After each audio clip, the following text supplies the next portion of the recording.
नमो ज्ञानेश्वरा नमो ज्ञानेश्वरा। निवृत्ती उदारा सोपान देवा। मुक्ताबाई नमो त्रिभुवन पावनी। आद्यत्रय जननी देवांची जयांचे केलिया स्मरण। होय सकळ विद्यांचे अधिकरण।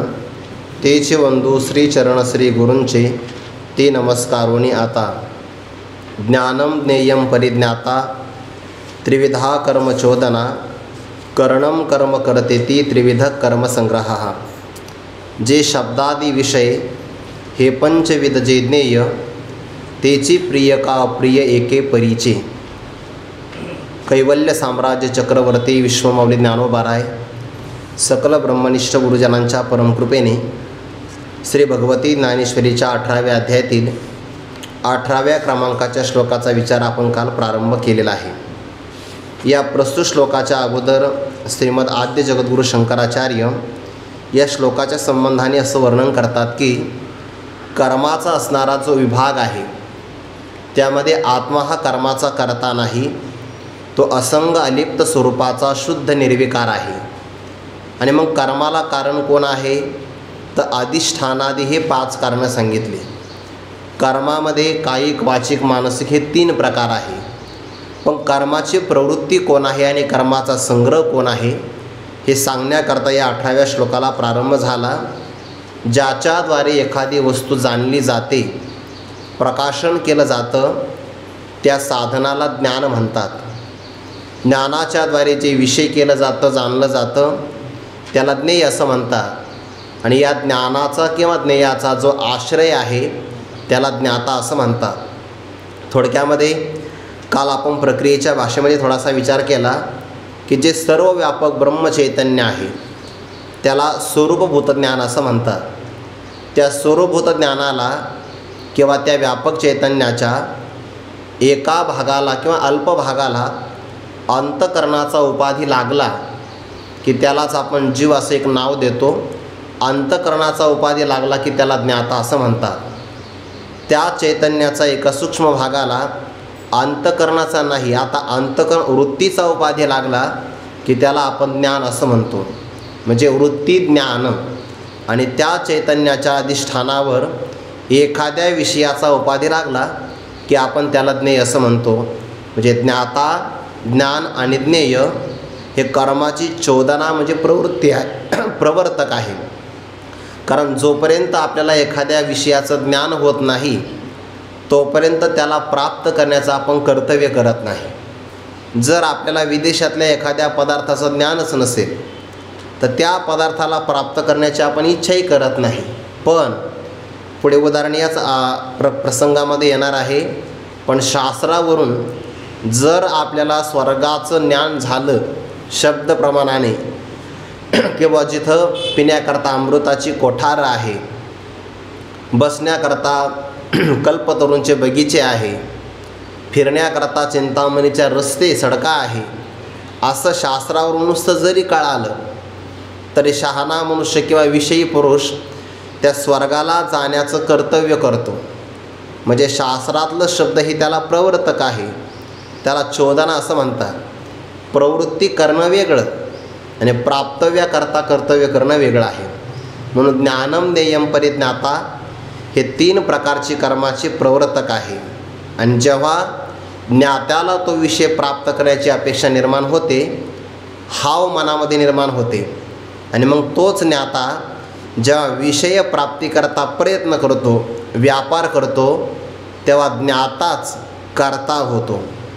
ज्ञानच करण होतं आणि जे ज्ञेय आहे ते कर्म होतं।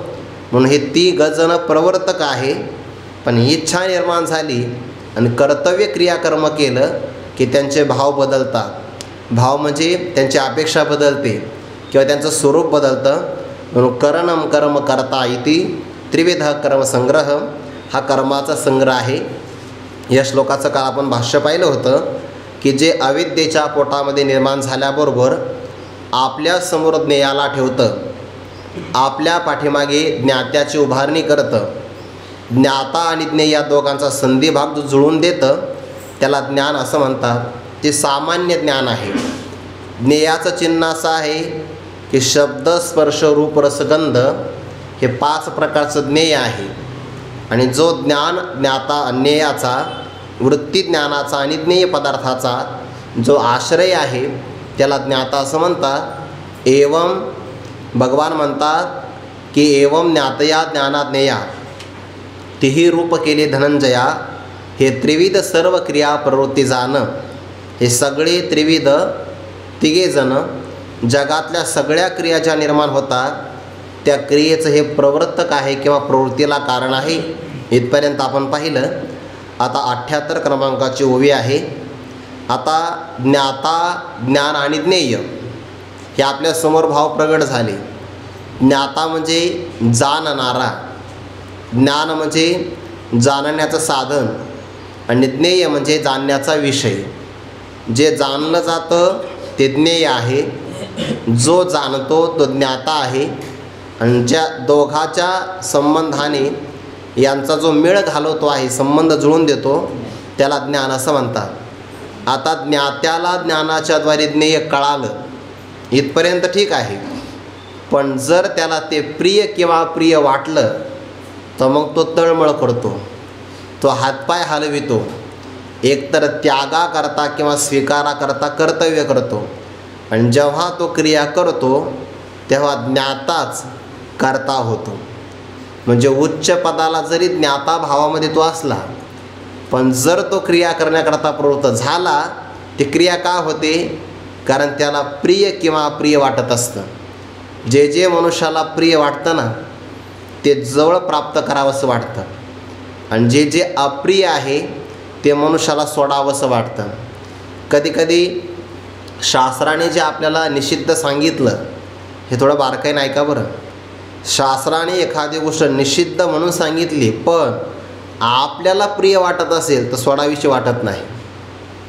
आणि शास्त्राने विहित सांगितलं आहे पण जर आपल्याला अप्रिय वाटत असेल तर मनुष्य स्वीकार नाही करत. उदाहरणार्थ शास्त्राने असं सांगितलं की स्नान करावं, दररोज आपण करतोच आहे. पण सूर्योदयाच्या अगोदर स्नान करावं, पण थंडीच्या दिवसामध्ये जर पाणी थंड असेल तर शास्त्राने स्नान विहित म्हणून सांगितलं पण आपल्याला अप्रिय वाटतं, मनुष्य करत नाही स्नान किंवा केलं तर उशिरा करतो. म्हणजे शास्त्राने जे विहित म्हणून सांगितलं ते जर आपल्याला अप्रिय वाटत असेल तर मनुष्य स्वीकार नाही करत.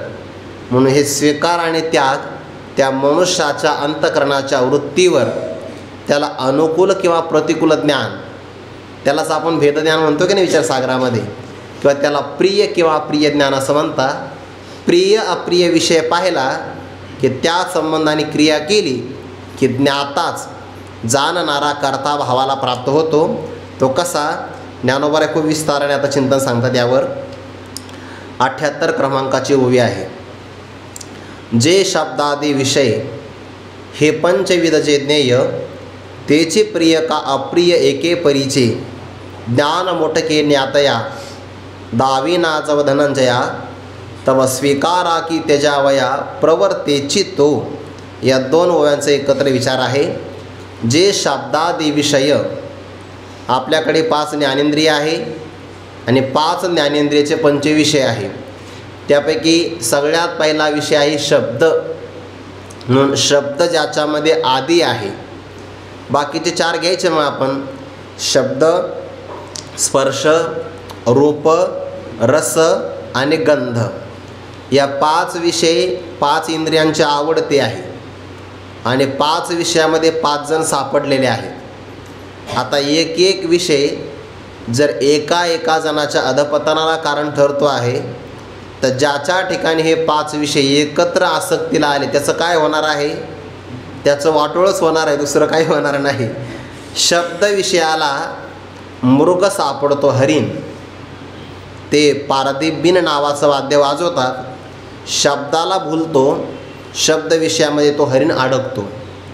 स्पर्श विषयामध्ये बलवान असणारा हत्ती सापडला जातो. रूप विषयामध्ये पतंग नावाचा कीटक दिव्यावर झडप घेतो, त्याला रूप आवडतं. पतंगादिपी आलिंगन, ते त्यासी अचूक मरण, त्याला मरण भोगावं लागतं. त्याच्यानंतर आहे गंध नावाचा विषय.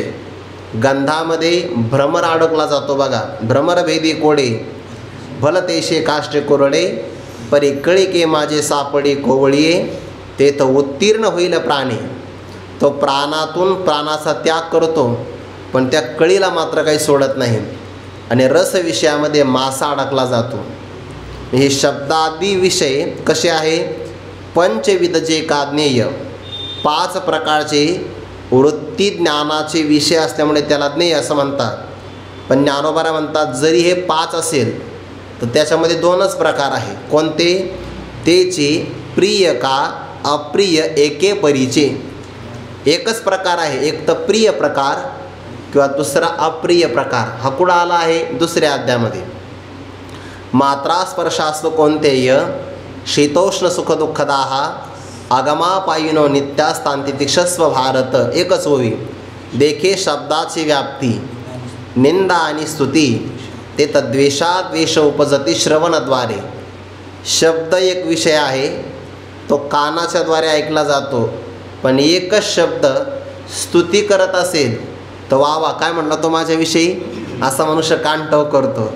आणि जर निंदेचा विषय असेल असं का असं म्हटलं तो बघून घेईल. म्हणजे एकच विषय पण प्रिय किंवा अप्रिय कानाच्याद्वारे द्वेष किंवा अद्वेष मनामध्ये निर्माण करतो. एक तर प्रिय असेल किंवा अप्रिय असेल, हा त्याचा एक प्रकार आहे. तेचे प्रिय का अप्रिय एके परीचे. आणि असा परी म्हणजे प्रकार. दुसरी वेलांटी आली की परी म्हणजे प्रकार असा त्याचा अर्थ होतो. मग आता हे प्रिय किंवा अप्रिय दाखवतो कोण? दाखवणारा अंतकरण आहे. आता आणखीन एक भाव सांगतो हां. ज्या व्यक्तीचं अंतकरण जसं असेल त्या व्यक्तीच्या अंतकरणाची वृत्ती तशी तयार होते. आणि ती वृत्ती इंद्रियांच्या बाहेर गेली तर त्या त्या विषयाच्या संबंधाने तसा भाव धारण करते. एखादा व्यक्ती सात्विक अंतकरणाचा असेल तर त्याची वृत्ती सात्विक होते. आणि सात्विक व्यक्तीची वृत्ती नेत्र इंद्रियाच्याद्वारे दुसऱ्याच्या धनावर गेली तर त्याला ते अप्रिय वाटतं, त्याला ते घ्यावंसं वाटत नाही. पण जर राजस तामस अंतकरण असेल, राजस तामसी वृत्ती असेल तर दुसऱ्याचं धन उघडं नाही, कपाटात जरी असेल तरी घ्यावंसं वाटतं. हे दाखवणारं कोण आहे? ज्ञान. पण कोणतं ज्ञान? वृत्ती ज्ञान. आणि वृत्ती ज्ञान हे अंतकरणावर अवलंबून आहे. म्हणून ज्ञान मोटके ज्ञातया दावी ना जव धनंजया. कोणाला दाखवतं? पंचविध प्रकारचा जो विषय आहे, जो प्रिय किंवा अप्रिय प्रकारात मोडलेला आहे, असं वृत्ती ज्ञान ज्ञात्याला तो विषय दावीना दाखवतं दाखवतो तोच तो काय होतो? तव म्हणजे तेव्हा स्वीकारा प्रवर्तेची तो किंवा त्याच्यावया प्रवर्तेची तो. जर प्रिय विषय असेल तर मग स्वीकारा प्रवर्ते आणि अप्रिय विषय असेल तर त्याच्यावया प्रवर्ते. म्हणजे वृत्ती ज्ञान त्या विषयाला दाखवतं दाखवतो तोच. जो ज्ञाता आहे तो प्रवृत्त होतो. आता जाणणारा जो असतो त्याला म्हणतात ज्ञाता, तोपर्यंत अडचण नाही. पण जेव्हा ज्ञाता प्रवृत्त होतो, क्रिया करतो, तेव्हा तो ज्ञाता राहत नाही, मग तेव्हा तो कर्ता होतो. त्याची असणारी भाव वृत्ती बदलून जाते. हे आपल्याला ही प्रक्रिया सगळी माहिती आहे की अंतकरणाचा परिणाम वृत्तीरूप होतो आणि ती वृत्ती नेत्रेंद्रियाद्वारे बाहेर असणाऱ्या एखाद्या विषयाला व्यापते. जर विषय मनुष्याला प्रिय वाटला की स्वीकार करावासा वाटतो आणि जर अप्रिय असेल तर थांबावंसं वाटत नाही. त्याला असं वाटतं इथून पटकन निघून जावं, थांबून या गर्दीमध्ये, असं त्याला वाटतं. हे सगळं अंतकरणाच्या वृत्ती ज्ञानावर आणि ज्ञातेपणावर अवलंबून आहे. म्हणून विषय दिसणं हा प्रारब्धाचा भाग आहे. पण दिसलेल्या विषयावर प्रिय किंवा अप्रिय भाव निर्माण करणं हे वृत्ती ज्ञानाचा भाव आहे. आणि प्रिय अप्रिय वाटल्यानंतर त्यागाचा का स्वीकारायचा हा ज्ञातेपणावर निर्णय अवलंबून आहे. म्हणून 2 गोष्टी आपल्या हातात आहे. वृत्ती ज्ञानाने विषयाला दाखवणं किंवा न दाखवणं आणि ज्ञात्याने त्यागावं किंवा भोगावं हे त्याच्या हातात आहे. पण विषय प्रारब्धाने आपल्या डोळ्यासमोर कोणता येईल हे नाही सांगता येत. आपण कल्पनाही करू शकत नाही. कायमच सज्जन माणसं थोडीच आपल्याला भेटतात. हे प्रवासात आपल्याला चांगला अनुभवाला येतं. जर आपण प्रवासाला निघालो तर आपल्याला असं वाटतं की सज्जन माणसं माळकरी आपल्या जवळ बसावे, पण सहसा आपल्या जीवनात योग येत नाही, त्यांच्या जीवनामध्ये आपला योग येतो. पण तसा काही आपल्या जीवनात योग येत नाही. मग आता हे दाखवणं, आपल्या वृत्ती ज्ञानाने दाखवलं. कधी कधी आपण बघा, प्रवासाला जातो आपण, धूम्रपान करणारा व्यक्ती आपल्या शेजारी बसतो, अप्रिय आहे की नाही, आणि मग आपण त्याचा त्याग करण्यासाठी लगेच प्रवृत्त होतो. बसावंसं वाटत नाही का? मनुष्य म्हणतो उभारून प्रवास करेल, पण याच्यासोबत बसून प्रवास मी करणार नाही. आपलं वृत्ती ज्ञान आपल्याला ते दाखवतं, आणि दाखवलं की प्रिय असेल तर बसावंसं वाटतं, अप्रिय असेल तर त्याग करावासा वाटतो. ज्ञान मोटके, मोटके म्हणजे अल्पस्वल्प. ज्ञातया दाविना जव धनंजया, हे अर्जुना तव स्वीकारा की त्याच्यावया प्रवृत्ती चितो. तो कसा प्रवृत्त होतो? त्यागासाठी किंवा स्वीकार करण्यासाठी. ज्ञानोबा याकरता उदाहरणाची आता रेलचेल आपल्यासमोर करतात. बरं, खूप मोठे उदाहरण आहेत. परे मीनाते देखोनी बक, जैसा निधानाते रंक, का स्त्री देखोनी कामुक प्रवृत्ती धरी. हे प्रवृत्ती धारण करणं हे क्रियापद सगळीकडे लागू होतं बरं का. मीनाते देखोनी बक प्रवृत्ती धरी, जैसा निधानाते देखोनी रंक प्रवृत्ती धरी, का स्त्री देखोनी कामुक प्रवृत्ती धरी. प्रवृत्ती धारण करणं हे क्रियापद आहे. एकाच ओळीमध्ये दृष्टांत 3 आहेत.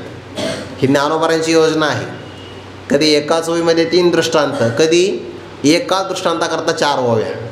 असाही प्रकार आहे 6व्या अध्यायामध्ये. जैसी ते शुकाचे न्यांग भारे, नळिका भोवी नलियेरी मोहरे. एका दृष्टांताकरता 4 ओव्या, आणि इथे एकाच ओळीमध्ये 3 दृष्टांत.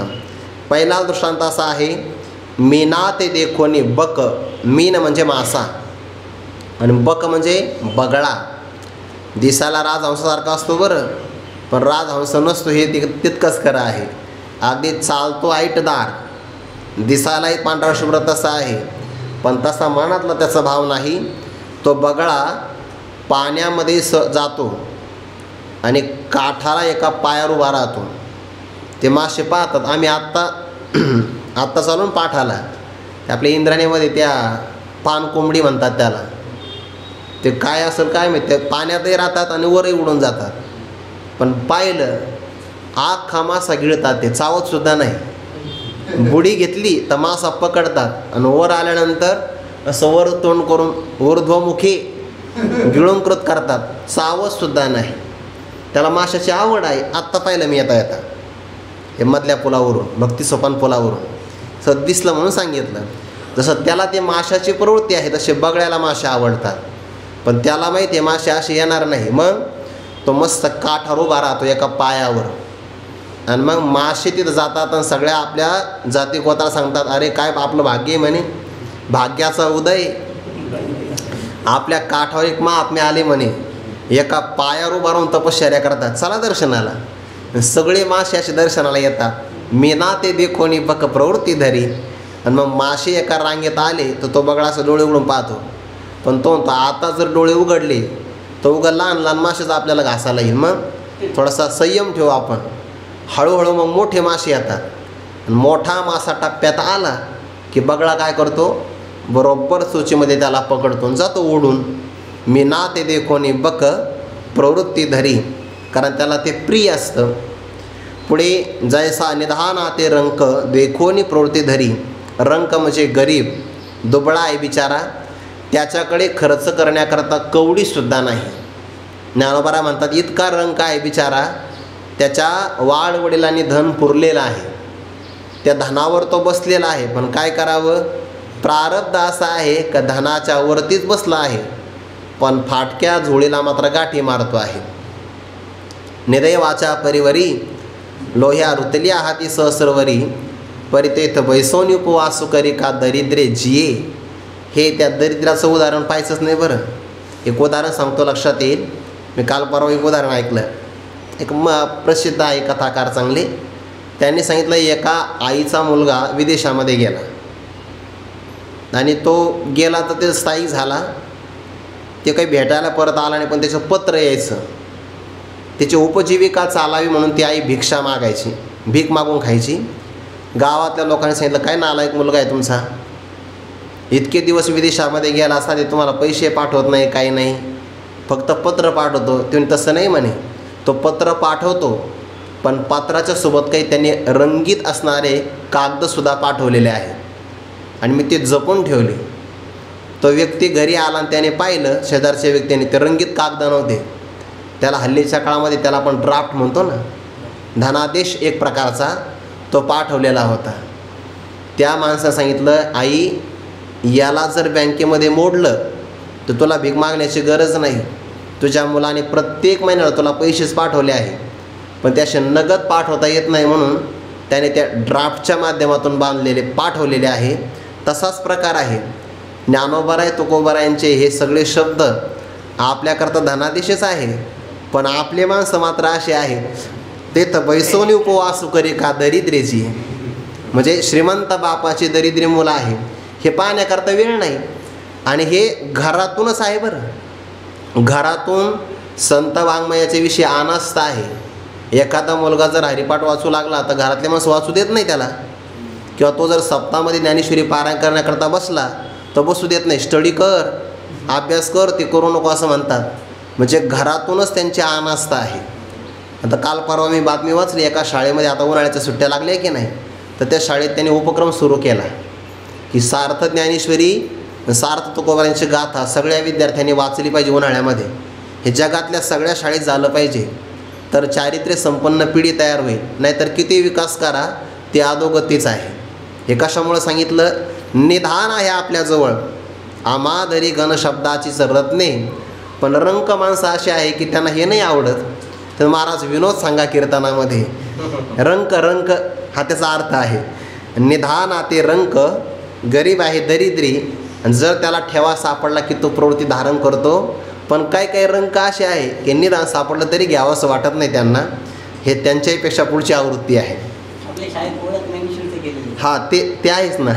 आपल्या आळंदीमध्ये ज्ञानेश्वर विद्यालयामध्ये हे चांगला उपक्रम आहे, आणि अशा बरेच शाळा आहेत की त्यांनी आदर्श घेऊन ओळख ज्ञानेश्वरीचे उपक्रम प्रारंभ केले. जगातल्या सगळ्या शाळेत झालं पाहिजे हे, सगळ्या शाळेमध्ये. जैसा निधाना ते रंक का, अथवा स्त्री देखोनी कामुक प्रवृत्ती धरी, किंवा एखादा कामुक पुरुष आहे त्याला विषयी म्हणतात. नजरेनं त्याने स्त्री पाहिली की त्याला ते प्राप्त कराविषयी वाटते.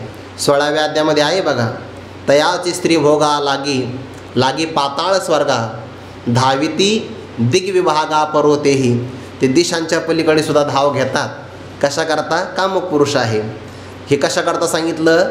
ज्ञात्याला विषय प्रिय किंवा अप्रिय वाटला की तो कसा प्रवृत्त होतो, त्याच्या प्रवृत्तीकरता ही सगळी उदाहरणाची रेलचेल आहे. जैसे खालारा धावे पाणी, भ्रमर पुष्पांची घाणी, नाना सुटला सांजवणी वत्सचे पा. ज्याप्रमाणे खालारा धावे पाणी, पाण्याचा एक स्वभाव आहे, ते उतरणीकडे, उताराकडे किंवा खालच्या दिशेनं धावतं. पाणी किती उंचार पडू द्या, ते वाहतं मात्र उताराकडे. म्हणून गंगोत्री असो किंवा यमुनोत्री असो, उगम उंच स्थानावर आहे, पण धाव मात्र समुद्राकडे आहे. का? समुद्र उताराकडे आहे. म्हणून खालारा धावे पाणी, पाण्याची प्रवृत्ती आहे, ते उतरणीकडे धावतं. भ्रमर पुष्पाची एक घाणी, घाणी म्हणजे वास किंवा सुगंध. भ्रमर जो आहे ना, पुष्पातला सुगंध प्रगट झाला की सुगंधाच्या दिशेला तो धाव घेतो. मग तो वनात राहू द्या, झाडावर राहू द्या, किंवा झाडाच्या खोडामध्ये एखादं त्याने घरटं तयार केलेलं असू द्या. त्या भ्रमराचं घर कोणतं आहे? खोडामध्ये छिद्र करायचं आणि त्या छिद्रात जाऊन राहायचं. बिचाऱ्याला थंडी लागत नाही, पाऊस लागत नाही, ऊनही लागत नाही. इतकं सुंदर घर तयार करतो तो, इतकी ताकद आहे त्याच्याकडे. पण जर फुलाचा सुगंध आला की मग मात्र घराचा परित्याग करतो, लगेच बाहेर पडतो. भ्रमर पुष्पाची घाणी धावे, नाना नवे नवे सुटला सांजवणी वत्सचे पा. वत्स म्हणजे गाईचं वासरू. बरं, ते गावरान गाईचं वासरू. आणि सांजवणी, सांजवणी म्हणजे काय? संध्याकाळी धार काढण्याच्या वेळेस सुटला. ते आपण जर शेतकऱ्याच्या घरी जाऊन पाहिलं ना, गावरान गाई, गुरुवारी मारुती बाबा सांगत असतात, मनुष्याचा मुलगा जर जन्माला आला तर बोलत असतो का? बोलत नाही बघा. पण भगवान बोलले, नंदाच्या घराला मजने गोकुळाला. या प्रसंगात बाबा सांगत असतात की मनुष्याचा बाळ किंवा मुलगा बोलत नाही, रडू शकतो, गाई चालूही शकत नाही. गाईचं वासरू बोलत नाही पण चालतं बघा. जन्म झाला आणि वासराला उभं करा, लगेच उड्या मारतं ते. जन्म झाल्याबरोबर ते प्रयत्न करतं. आणि गाईचं वासराचं अनन्य नातं असतं. महाभारतामध्ये असं उदाहरण दिलं आहे, यथा धेनु सहस्रेषु वत्सो विंदती मातरम. हजारो गाईंचं कळप असू द्या आणि वासरू सोडा बरं, हजारो गाईमधून वासरू बरोबर आपल्या आईजवळ जाऊनच उभा राहतं. काय त्याचं ज्ञान जबरदस्त असेल ना. हजारो गाई सोडायच्या आणि बरोबर आपल्या मातेजवळ जाऊन उभा राहायचं. हा प्रयोग रेड्यावर नाही करायचा. तो पहिल्यांदा मालकाला शिंगावर घेईल, सोडलं का सोडलं मला म्हणून. बाकीचा प्रयोग नंतरचा राहिला. आणि मग गाय जर दिवसभर चरण्याकरता गेली, सायंकाळी गाय जर गोठ्यामध्ये आली, तर मग शेतकरी ते दूध काढण्यासाठी त्या वासराला सोडतो बघा. काय ओढ असते त्याला. शेतकऱ्याने ताकद लावू द्या आणि वासराने ताकद लावू द्या, वासराची ताकद जास्त असते. ते दावं ताणतं बघा. शेतकऱ्याला सुद्धा ओढीत नेतं ते. सुटला सांजवणी वत्स चेपा. आणि ते वासरू गाईच्या काशेला जाऊन बिलकतं. आणि मग तान याचे लागता झटे, त्याने अधिकची पाना फुटे, असा प्रकार होतो. का सांजवणी वत्सची सुटला, तो आवरला जात नाही. आगा स्वर्गीची उर्वशी, ऐकून जीवी मानुषी, वराता लावी जती आकाशी आगांची. आगा म्हणजे अरे अर्जुना, स्वर्गीची उर्वशी ऐकोनी. ही जी उर्वशी आहे ना, हे नरनारायणाच्या त्या मांडीतून निर्माण झाली आहे. बद्रिकाश्रमामध्ये त्यांनी तपश्चर्या केली. इंद्राला असं वाटलं हे इंद्रपद मागतील. कामदेवाला, वसंताला, सगळ्या अप्सरा वगैरे पाठवल्या, तपश्चर्या भंगच नाही झाली. त्यांना असं वाटलं आपण विघ्न केलं, हे आपल्याला शाप देतील. शाप नाही दिला.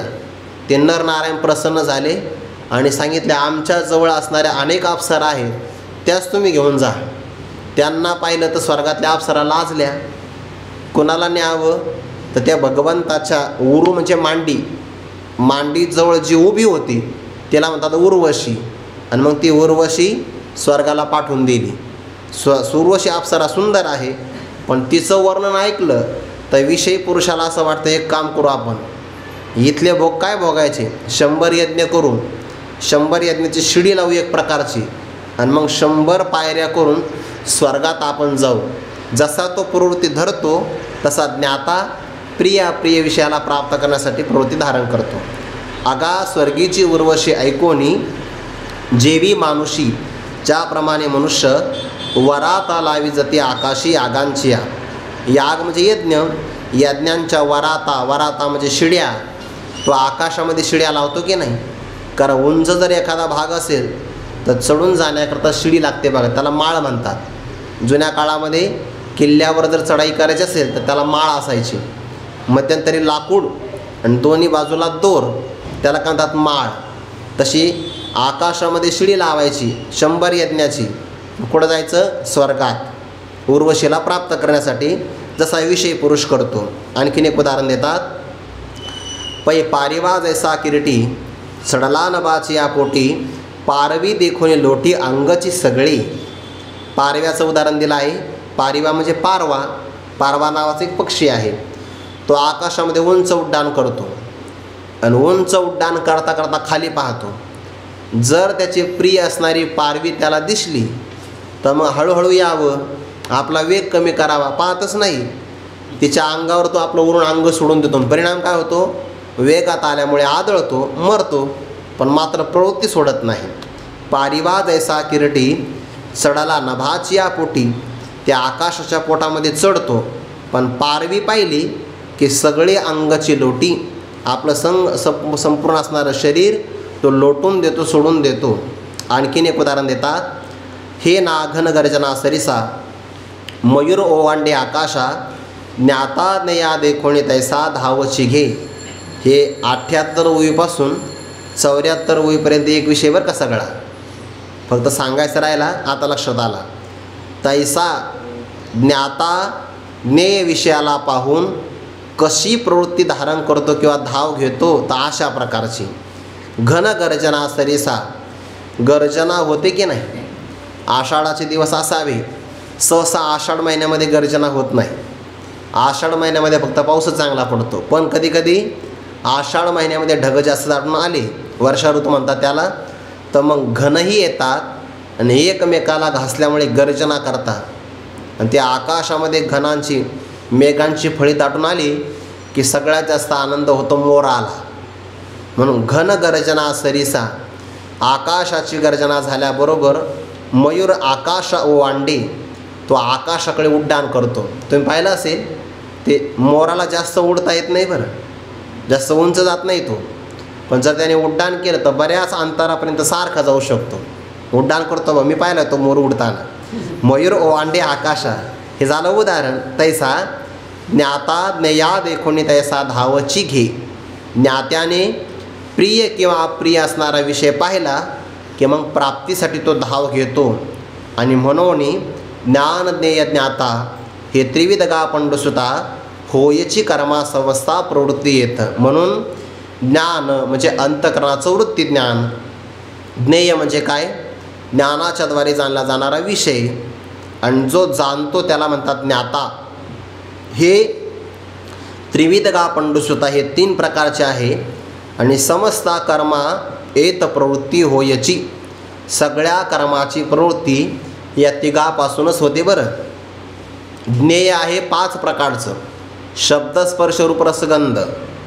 मग त्या ज्ञेयाला ज्ञान का दाखवतं, प्रिय किंवा अप्रिय प्रकाराने दाखवतं. मग ज्ञानाचं वृत्ती ज्ञानाचं काम संपलं, प्रिय किंवा अप्रिय भावनेने दाखवलं. आता ज्ञात्याचं काम सुरू झालं, कोणतं, प्राप्त करायचं का टाकायचं. म्हणून हे सगळे होयची कर्मा समजता प्रवृत्ती येतं. आता पुढचा विषय बरं. आतापर्यंत जो ज्ञाता होता तो आता करता या अवस्थेला कसा येतो हे ज्ञानोबा पुढे सांगतात. आता इथपर्यंत अर्ध्या श्लोकाचं चिंतन झालेलं आहे. कोणतं, ज्ञानम ज्ञेयम परिज्ञाता त्रिविधा कर्मचोदना हे संपलं आहे. आता उत्तरार्ध, करणम कर्म करतेती त्रिविधा कर्मसंग्रह, त्याचं चिंतन आता पुढे करतात. परी तेची ज्ञेय विपाये, जरी ज्ञात याचे प्रिय होय तरी भोगाव्यानसाही क्षणही विलंब, ना तरी अवचटे तेची विरुद्ध होणी भेटे. किंवा दुसरा पाठ आहे, विरु होणी भेटे तरी युगांत वाटे सांडावया. 2 वयाचा एकत्र विचार आहे बरं. परी म्हणजे परंतु, रस्व परी आला की परंतु, दीर्घ आला की प्रकार असा अर्थ होतो. परंतु तेची ज्ञेय, कोणतं ज्ञेय, शब्द स्पर्श रूप रसगंध या 5 प्रकारे असणारं ज्ञेय. ज्ञेय म्हणजे ज्ञानाचा विषय. ज्ञेय विपाये, कदाचित जर ज्ञात याचे प्रिय होय, ज्ञात्या असणाऱ्या पुरुषाला समोर दिसणारे पंचविषय असणारे ज्ञेय जर प्रिय आहे असं वाटलं तर मग नुसतं प्रिय वाटून चालत नाही ना, तर पदार्थ प्राप्त करावा असा वाटतो. आणि प्राप्त केलेल्या पदार्थापासून आपल्याला आनंद व्हावा, सुख व्हावं असं वाटतं की नाही. म्हणून विषयापासून सुख होणं यालाही भोगच म्हणतात आणि विषयापासून दुःख होणं यालाही भोगच म्हणतात.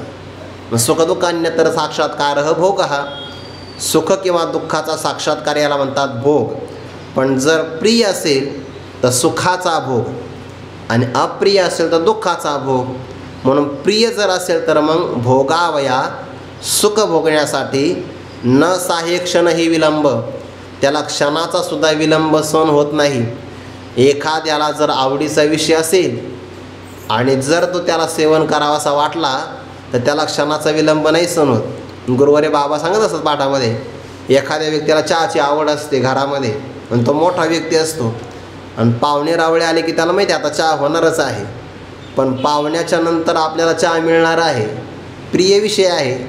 बाबा सांगत असतात ते, एखादा म्हातारा मनुष्य झोपलेला असतो, नातू चहा घेऊन येतो, अरे तुझं नाव काय आहे, नाव सांगतो पण लक्षात राहत नाही, नाव 3-4 वेळा सांगितलं लक्षात राहत नाही, पण कप बशीचा नुसता आवाज आला तर त्या अंथरुणावर पडलेला म्हातारा हालचाल करतो असा. चहा घेणार का, बाबांची भाषा, उठूनच बसतो, कारण प्रिय विषय आहे. आणि मग भोगावयानसा आहे क्षणही विलंब, त्यांना क्षणभर देखील विलंब झालेला आवडत नाही. इतका उशीर असतो का, लवकर लवकर कळत नाही का तुम्हाला, असं म्हणून तो मात्र सहन करत नाही. हे झालं प्रिय विषयाच्या बाबतीत. जर विषय अप्रिय असेल तर ना तरी अवचटे, अवचट म्हणजे एकाएकी किंवा कदाचित, तेची तोच ज्ञेय विषय विरुद्ध होणे भेटे, जर त्याच्या विरुद्ध असेल, प्रतिकूल असेल, अप्रिय असेल असा म्हणून जर एखादा विषय त्याच्यासमोर येऊन जर प्राप्त झाला तर ज्ञानोबा म्हणतात तरी सांडावया युगांत वाटे, तो विषय टाकण्यासाठी, सांडणे म्हणजे टाकणे, त्या विषयाला मी कधी एकदा टाकतो असं त्याला वाटतं. आणि जर टाकण्याकरता जर उशीर लागला तर तो उशीर त्याला युगांत झाल्यासारखा वाटतो. युगाचा अंत व्हायला बराच वेळ असतो, पण त्याला असं वाटतं की प्रलय काळामध्ये युगांत होतो की काय, असं त्याला एक एक क्षण जात नाही, करमत नाही. का बरं?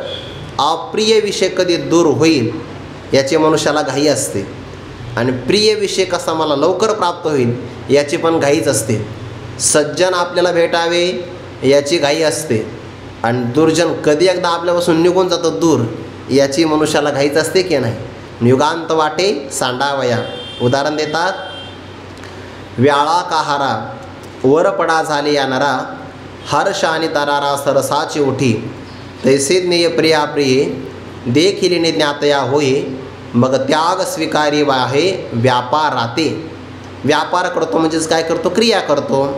एक मनुष्य असा प्रवासाला निघाला, समोर नीलवर्णाचा सर्प होता. तो सर्प बिचारा आपल्या महिमेमध्ये वेटाळी देऊन एका ठिकाणी बसला, पण झाडाचा बुंथा मोठा असल्यामुळे त्या सर्पाचे 2 वेडे आले तिथं. म्हणजे 2 वेडे त्याने दिले, चंदनाला म्हणा किंवा कशाला तरी. नीलवर्णाचा होता. जाणाऱ्या मनुष्याने तो पाहिला. हे उदाहरण 9व्या अध्यायामध्ये आले बरं. हा निळ याचाचे दुसरा म्हणजे ज्याच्यामध्ये 2 सर आहे, सर म्हणजे पदर आहेत. हा नीलमण्याचा 2 पदरी हारच पडला आहे असं म्हणून त्याने हात लावला. जवळ जाऊन पाहतो तर तो हार नव्हता, प्राणहरण करणारा सर्प होता. हा निळ याचाचे दुसरा, या बुद्धी हात घातला विखारा. या बुद्धीने त्याने विखार म्हणजे विषयुक्त असणाऱ्या सर्पाला हार घातला तर काय होईल? 2 परिणाम. नीलवर्णाचा नीलमण्यांचा हार पाहिला की हर्ष होतो, आणि जवळ जाऊन सर्प असं कळाला की भीती वाटते, दरार निर्माण होतो. ते उदाहरण देतात. व्याळा काहारा, व्याळ म्हणजे सर्प, आणि पुन्हा हार नीलमण्याचा असणारा हार आहे. वरपडा झाले या नरा, वरपडा म्हणजे प्राप्त. तो प्राप्त झाला असता, ज्या पुरुषाला हे प्राप्त झालं त्याला जर हार दिसला तर हर्ष, आणि सर्प दिसला की दरारा, सरसाची उठी, एकदम उठतो की नाही. तैसे ज्ञेय प्रिया प्रिये देखील ज्ञातया होय. ज्ञात्या पुरुषाला ज्ञेय पाहिलं, आणि जर ते प्रिय असेल तर मग हर्ष उठी, आणि जर अप्रिय असेल तर मग दरारा उठी. असा प्रकार आहे त्याचा. प्रिय असेल तर मग आनंद होतो, आणि जर अप्रिय असेल तर मग नको, अप्रिय वाटतं. मग तो काय करतो? 2 व्यापार करतो. कोणते?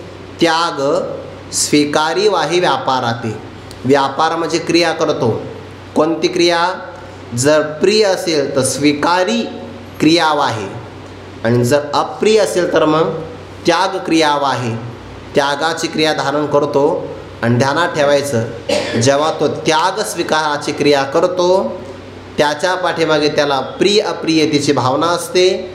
प्रिय अप्रियतेच्या भावनेतून त्याग स्वीकाराची क्रिया केली, प्रवृत्त झाला की ज्ञाता कर्ता होतो. म्हणजे उच्च पदावरचा व्यक्ती कर्ता या भूमिकेवर हीन पदाला येतो. म्हणजे उत्तम अधिकारी मध्यम भागाला येतो किंवा कनिष्ठ पदावर येतो. कसा येतो? त्याचं अधपतन कसं होतं याकरता ज्ञानोबा एक उदाहरण देतात. एक म्हणजे जवळपास आता 3-4 उदाहरणं इथे. 93 वयीपर्यंत ही सगळी उदाहरणं आहे बरं. आता म्हणजे 90, 91, 92 आणि 93 4 वयाचा एकत्र विचार आहे. पहिल्या 3 वयामध्ये दृष्टांत आहे, आणि अंतिम ओळीमध्ये मग सिद्धांत सांगणार आहेत. तेथ म्हणजे त्याग स्वीकाराचा व्यापार केला असता काय होतं तेव्हा? ते उदाहरण देतात. असं होतं म्हणे, रागी प्रतिमल्लाचा गोसावी सर्वदळाचा रथ सांडोनी पायाचा होय जैसा तैसे होय. रागी रागी म्हणजेच काय, प्रेमी. पण कुणाचा प्रेमी? प्रतिमल्लाचा. एक व्यक्ती पैलवान आहे, दष्टपुष्ट व्यायाम करून शरीर कमवलेलं आहे, पण त्याला कुस्तीचा शौकीन म्हणतात. म्हणजे कुस्ती करण्याची त्याला आवड आहे. आणि चांगला आहे का बरं? कुस्ती करण्याची नुसती आवड आहे असं नाही, आपल्या बरोबरीचा भेटावा याची त्याला आवड आहे, त्याला प्रतिमल्ल म्हणतात. नाहीतर मग आपल्यापेक्षा किरकोळ माणसं कुस्तीमध्ये पराजित केले, त्याला प्रतिमल्ल म्हणत नाही. पहिल्या अध्यायामध्ये एक ओवी बघा, हे अप्रतिमल्ल जगी. हे कौरवांच्या पक्षातले माणसं कसे आहे? अप्रतिमल्ल. यांच्या समोर प्रतिस्पर्धी उभा राहू शकेल असा मल्लच नाही, म्हणून अप्रतिमल्ल. पण इथं प्रतिमल्ल आहे, म्हणजे त्याला प्रेम आहे. पण कोणाचा? माझ्याबरोबर ताकद आहे, माझ्यासारखा दष्टपुष्ट आहे असा एखादा पहिलवान भेटला की त्याच्यासोबत कुस्ती करावी याचं त्याला प्रेम आहे, म्हणून रागी प्रतिमल्लाचा. पण राजा प्रसन्न होऊन त्याला सेनापतीपद दिलं होतं, म्हणून गोसावी सर्व दळाचा. सर्व दळ म्हणजेच काय? ते हत्तीदळ असेल, पायदळ असेल, घोडदळ असेल, या सगळ्या सैनिकाचा तो गोसावी होता. बघा बरं, उच्च पदावर आहे की नाही? सर्व दळाचा सेनापती आहे, पण प्रतिस्पर्धी असणाऱ्या पैलवानावर कुस्ती करावी याचं त्याचं काय आहे? प्रेम आहे. आणि मग कुस्ती करायची म्हटलं तर रथात नाही ना चालत. रथात कुस्ती होत असते का? त्याला मातीत यावं लागतं. मग तो काय करतो? रथावर बसलेला आहे, मान किती मोठा आहे, पण मग रथ सांडूनी पायाचा होय जायचा, तो मात्र का तो रथाचा त्याग करतो आणि मग पायाचा जायचा होय, मग पायी चालत येतो अनवाणी पायाने. आणि कुठं येतो? कुस्ती दोन प्रकारची असते ना, एक मातीतली कुस्ती आणि दुसरी मॅटवरची कुस्ती. तर याला मातीत लोळावं लागतं. मग आता सेनापती होता बिचारा, रथावर आरूढ होता, पण काय करावं? कुस्ती खेळण्याची आवड असल्यामुळे मातीमध्ये यावं लागलं. तसा हा ज्ञाता होता, पण प्रिय अप्रिय वस्तूच्या प्राप्तीसाठी करता व्हावं लागलं. आला खाली असा त्याचा अर्थ. रथ सांडवणे पायांचा होय जायचा, तैसे ज्ञातेपणे जे असे ते करता ऐसी यदसे. तसा ज्ञातेपणाने जो जीव असतो तो आता त्याग स्वीकाराच्या व्यापारासाठी करता ऐसी दशेये, करता अशा प्रकारच्या अवस्थेला येतो. कसं घडलं हे? एखादा व्यक्ती आयताच जेवायला बसावा, आमंत्रण दिलं बिचाऱ्याला, हातपाय धुतले, त्याच्या नावाने ताटही वाढलं, पाणी फिरवलं, जेवावं की नाही आनंदाने. जेवी ते जेवायला बसलेला आहे, पण त्याला असं वाटलं नको या आपण एक काम करू, जेवण्यापेक्षा आपण स्वयंपाकघरात जाऊन स्वयंपाक करू. आता स्वयंपाक करणं चांगलं आहे का? जेवणं चांगलं आहे? जेवणं चांगलं आहे, पण जेवण करणाऱ्या व्यक्तीला जसे स्वयंपाकघरामध्ये जाऊन स्वयंपाक करण्याची बुद्धी व्हावी. आणि जे स्वयंपाक करतात ते माणसं परत जेवत नाही बघा, त्यांची इच्छाच होत नाही परत जेवण करण्याची. जेविते बैसले जैसे रंधन करू. जेवायला बसलेला व्यक्ती होता, पण रंधन म्हणजे स्वयंपाक करण्याकरता बसावं, तसा त्याचा प्रकार होतो, म्हणजे तो हीन अवस्थेला येतो असा त्याचा अर्थ. का? आणखीन एक उदाहरण देतात. का भवरेची केला मळा, वरकल झाला अंकसळा, नाना देवरी गाळा देवळाची या कामा, तैसा ज्ञेयाची हवा, ज्ञाता इंद्रियांचा मेळावा, राहाटवी तेथ पांडवा करता होय. इथपर्यंत संबंध आहे. ज्ञाता आहे की नाही? पण ज्ञात्याला बुद्धी झाली आणि तो मात्र करता होतो. हे उदाहरण कसं? भवरे. भवरे म्हणजे भ्रमर. भ्रमर काय करतो? अनेक प्रकारच्या शेतीमध्ये जे काही फुलं विकसित होतात त्यावर जातो आणि त्यातला मकरंद कण सेवन करतो. मग आयतं जावं, फुलातला मकरंद सेवन करावा, पण त्या भ्रमराला असं वाटलं काय करावं? हे शेतकरी ना वेळची वेळ पाणी देत नाही, त्यामुळं फुलं चांगली येत नाही. मग आपण एक काम करू, उद्या आपणच नवीन मळा तयार करू. भवरेची केला मळा, मग एखाद्या भ्रमराने बाग तयार करावी. त्याला बाग तयार करायची काही गरज आहे का? ही बाग सोडावी दुसऱ्या बागेत जावं. पण नाही, जसं एखाद्या भ्रमराला बाग तयार करण्याची बुद्धी व्हावी, भ्रमर आयताय बिचारा, पण त्याने कष्ट करावे शेतकऱ्याप्रमाणे आणि बाग तयार करावी, तसं झालं म्हणे. ज्ञाता आहे ना, पण तो करता या भूमिकेवर येतो. भवरेची केला मळा, तसं त्याने व्हावं. का वरकल झाला अंकसळा. वरकल म्हणजेच काय? कसोटी करणारा किंवा परीक्षा घेणारा व्यक्ती. सोनार वगैरे असतात ना परीक्षा करता, किंवा वर्कल शब्दाचा अर्थ केला आहे कापड विकणारा व्यक्ती. मग त्याने कापड मोजावं की नाही, कापड दुसऱ्याला मोजून द्यावं असा एक अर्थ केला बरं. तर तो कापड मोजून देत नाही. मग काय होतो, तो म्हणतो कापड मोजण्याची जी काही पट्टी आहे ना ती मोजपट्टी मी स्वतः होतो. मग आता हिंद दशेला आला की नाही असा एक अर्थ. किंवा दुसरा अर्थ, वर्कल म्हणजे धातूची कसोटी दगडावर घासणारा व्यक्ती, सोनार. ते पितळाचं किंवा सोन्याचं कडं घासतो. आत पितळ असेल तर वरचं सोनं घासलं जातं, आणि जे आतलं पितळ आहे ते उघडं पडतं, त्याला पितळ उघडं पडणं म्हणतात. मग आता त्याने काय करावं, सोन्याचे जे अलंकार आहे त्याची कसोटी करावी. पण त्याला बुद्धी अशी झाली की नाही किती दिवस कसोटी घ्यायची, आपणच आता दगड हो. वर्कल झाला अंकसळा. किंवा आणखीन एक उदाहरण देतात, नाना देवरी गाळा देवळाची कामा. देवाने मस्तपैकी मंदिरात बसावं, काही अडचण आहे का? भक्त बिचारे उन्हात तानातून नैवेद्य घेऊन येतात, मस्त नैवेद्य खायचा, काही अडचण नाही, काही नाही. पण देवाला बुद्धी झाली की नाही नवीन मंदिर बांधायचं. आणि मग ते म्हणजे आता हे सगळे कामगार वगैरे वेळेवर येत नाही, मग आपणच पायाभरणी घेऊ, आपणच दगडं फोडू, चांगल्या प्रकारे आकार तयार करू आणि मस्त मंदिर बांधू. मग आता देवळात राहणाऱ्या देवाने मंदिर बांधणं चांगलं का मंदिरात राहणं चांगलं? पण काय करावं, देवरी गाला देवळाची कामा. आणि मग जसा तो मजूर होतो किंवा कामगार होतो तसा ज्ञाता करता या भूमिकेवर आला की कनिष्ठ होतो. तैसा ज्ञेयाची हावा. हाव म्हणजे उत्कट इच्छा बरं. ज्ञेय विषय प्राप्त करावा अशी उत्कट इच्छा अंतःकरणामध्ये असल्यामुळे ज्ञाता इंद्रियांचा मेळावा राहाटवी. ज्ञाता पुरुष इंद्रियांचा समुदाय त्याला प्रवृत्त करतो किंवा व्यापार करतो. तेथ पांडवा करता होय. त्या ठिकाणी ज्ञाताच काय होतो, आता करता होतो बरं. होता ज्ञाता, पण इंद्रियांचा मेळावा त्याने व्यापाराकरता प्रवृत्त केला. कशामुळे? ज्ञेय पदार्थाची हाव अंतःकरणामध्ये असल्यामुळे. म्हणून हाव जर ज्ञात्याला कर्त्यामध्ये आणते तर हाव कोणाकोणाला कुठं घेऊन जाऊ शकते काही सांगत नाही. म्हणून खुंटली या धावा तृष्णेच्या हे उच्च पदाचं लक्षण आहे. आणि हाव वाढत असेल, किती वाढते आहे महाराष्ट्रामध्ये बघून घ्या तुम्ही. तैसा ज्ञेयाची हवा ज्ञाता इंद्रियांचा मेळावा राहाटवी तेथ पांडवा करता होय. आता तो करता होतो चांगला आहे का बरं? इकडे बघा, ज्ञाता, ज्ञान आणि ज्ञेय. ज्ञाता काय झाला, ज्ञाता करता झाला. मग ज्ञाता करता होत नाही, मग ज्ञानाला करण करतो, ज्ञेयाला कर्म करतो. म्हणजे स्वतः तर खाली गेलाच आहे, पण आपल्याबरोबर ज्ञानाला करण भूमिकेमध्ये आणतो आणि ज्ञेयाला कर्माच्या भूमिकेमध्ये आणतो. ते पुढे सांगतात.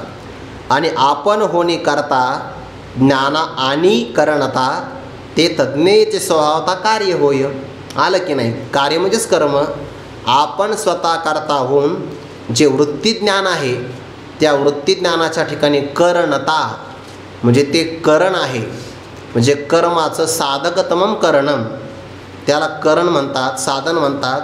वृत्तीज्ञानाला तो साधन करतो.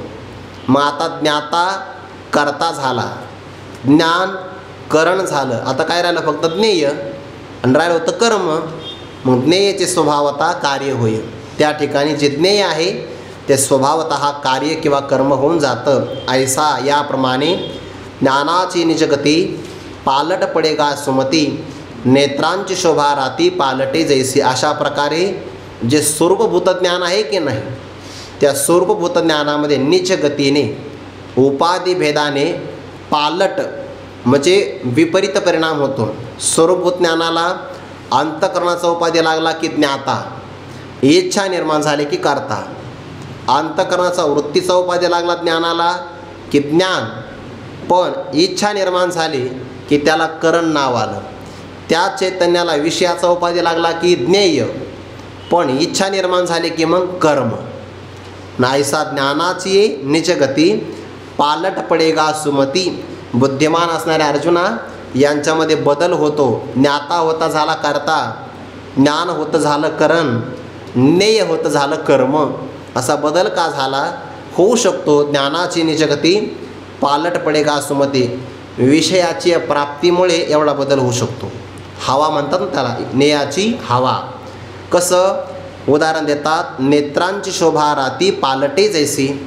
ज्याप्रमाणे आपल्या नेत्रामध्ये शोभा असते की नाही, आपल्याला दृष्टी किंवा नजर असते, पण ती नजर दिवसा चांगली असते, पण नेत्राची शोभा राती पालटे जैसी. जर रात्र झाली तर आपल्या डोळ्यांची शोभा बदलते. म्हणजे काय, ज्याला दिवसा चांगलं दिसतं त्याला रात्री तेवढं चांगलं दिसत नाही. दिसतं का, नाही दिसत. उजेडाचं किंवा प्रकाशाचं आपल्याला साह्य घ्यावं लागतं. जशी नेत्रांची शोभा दिवसा चांगली आहे, रात्रीमध्ये बदल होतो, तसा इच्छा निर्माण झाली, ज्ञेयाची हाव निर्माण झाली की ज्ञाता कर्ता भावामध्ये बदलतो, असं त्याच्यामध्ये बदल होतो. आणखीन उदाहरण देतात, का अदृष्ट झाली या उदासू, पालटे श्रीमंताचा विलासू, पौर्णिमे पाठी शीतांशू पालटे जैसा, तैसा चाळिता करणे ज्ञाता विष्टीचे करतेपणे, तेथीची तीय लक्षणे ऐका आता. अदृष्ट म्हणजे आपलं प्रारब्ध. प्रारब्ध जर आपल्यावर उदास झालं, नाराज झालं आपलं भाग्य, तर श्रीमंत असणारा व्यक्ती ना गरीब होऊन जातो. पालटे श्रीमंताचा विलासू, त्याचा जो काही थाट असतो की नाही वजनात राहायचा, त्याला विलास म्हणतात ना, विशेष रूपाने राहणं, शृंगार करणं वगैरे. जर भाग्य विपरीत झालं तर श्रीमंतीचा असणारा उन्मत्तपणा रसतळाला जातो, गरीब होतो. किंवा पौर्णिमा निघून गेली की शीतांशू, शीतांशू म्हणजेच काय, चंद्र ज्याचे किरण शीत आहे तो काय होतो, पालटे. पौर्णिमा निघून गेली की चंद्र तेवढा शीतल नाही राहत, उलट अमावस्याला मात्र तो नाहीसा होऊन जातो. मग त्याच्यात बदल होतो की नाही. तसा विषयाची इच्छा निर्माण झाली, तैसा चाळिता करणे, करणे म्हणजे इंद्रिय, आणि ते इंद्रिय विषयप्राप्तीसाठी जर आपण त्याची हालचाल केली, म्हणजे विषयप्राप्तीची खटपट केली, तर जो ज्ञाता होता तो कर्तेपणे विष्टीचे, कर्तेपणामध्ये झाकला जातो, आवरला जातो. करता झाला की मग त्याची काय लक्षण आहे, तेथीची तीय लक्षणे ऐका आता. त्याची काय काय लक्षण आहे, अर्जुना तू आता ऐक. पण ती आता म्हणजे आत्ताच नाही, तर ती आता उद्या ऐक. पुंडली एकवरधारी विठ्ठल श्री ज्ञानदेव तुकाराम, माऊली ज्ञानेश्वर महाराज की जय, जगद्गुरु तुकाराम महाराज की जय, सद्गुरु जोग महाराज की जय.